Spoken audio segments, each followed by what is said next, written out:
Hi, I'm Jeff Glover. I'm a Brazilian Jiu Jitsu black belt under Ricardo Frangia Miller. I've been competing for over 10 years in hundreds of gi and no-gi competitions all around the world. I credit part of my success to keeping an open mind, a modest attitude, and mixing up my training with some of the best Jiu Jitsu players around the globe. Travel with me as I visit some of the best schools in the nation, getting the lowdown on the latest Jiu Jitsu techniques the scene has to offer. Welcome to Glover's Travels.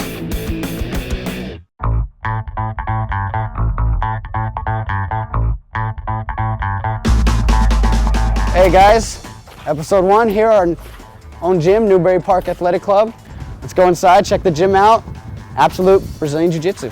Security, as you can see. Bill Cooper's gym.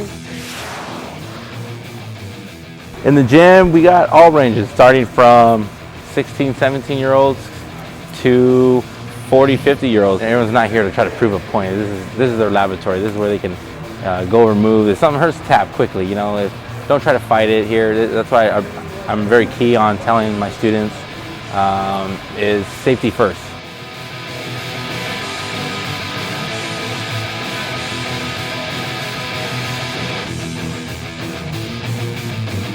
I get a lot of the Paragon training. It's good. I train with Frangia a lot. Then I come up here with Jeff. I've been training for about 5 months, so just got in the mix, but I've learned a lot fast. I've been competing all the time.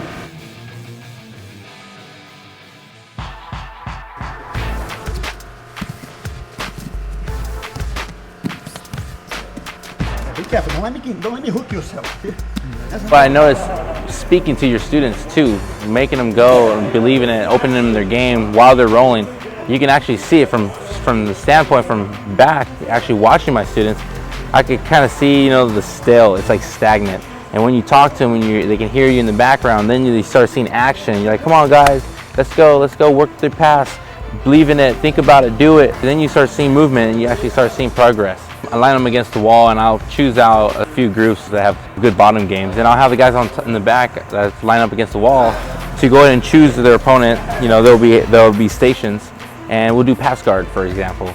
And I'll tell them to open up their game, to try to pass.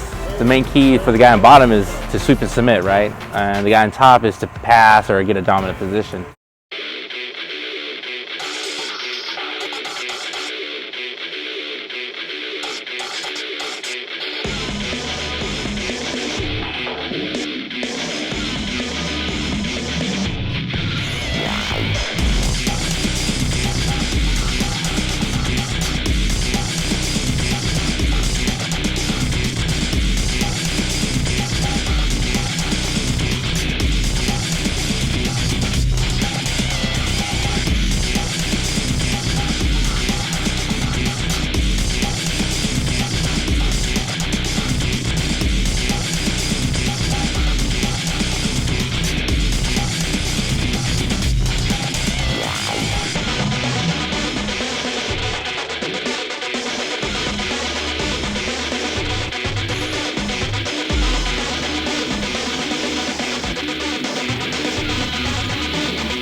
the Shaolin choke I like to attempt when I get off mount, when I'm just, it's gonna look like I'm just getting off a horse, you know, like trying to get off and jump off to the ground, okay?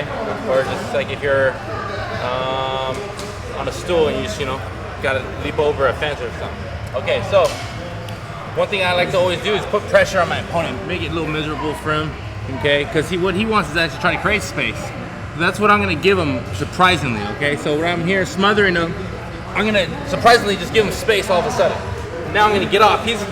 When I throw my leg, he usually follows up thinking he's gonna escape. Perfect. That's when I have my free hand now, that's closest to his hips.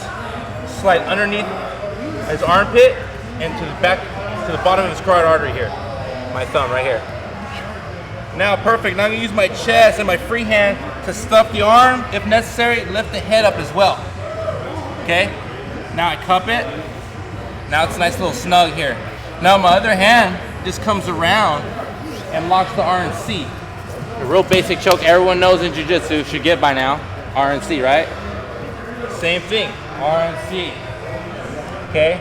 Now here I can still stay on my sides, like I'm sliding for home base, and stay here and finish it, or break my hips the other way, finish it there. Okay? So again, I'm smothering my opponent and I'm up by points. It's really hard to force like a force of submission, so I gotta catch him off a scramble transition here. So boom, it's open now. There's a lot of space. Perfect, shoot my hand through, other hand comes on top, locks it. I have good weight here too. I have my hips broken. My shoulder is on his side of his ribs, making it hard for him to breathe too. Now, make sure this other hand stuffs it, locks around. What I like to do, a little detail, I like to have my fingers, my knuckles face my forearm, and then I twist it at the end to my bicep. It makes it a lot tighter. Wow. Okay.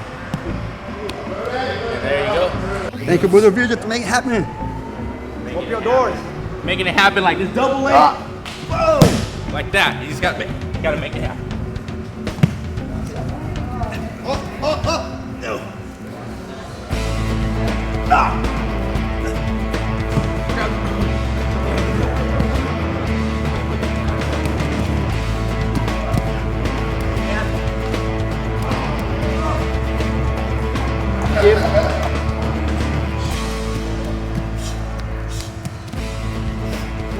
Here.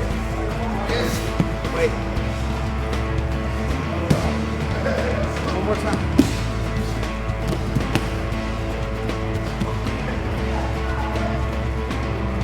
Oh.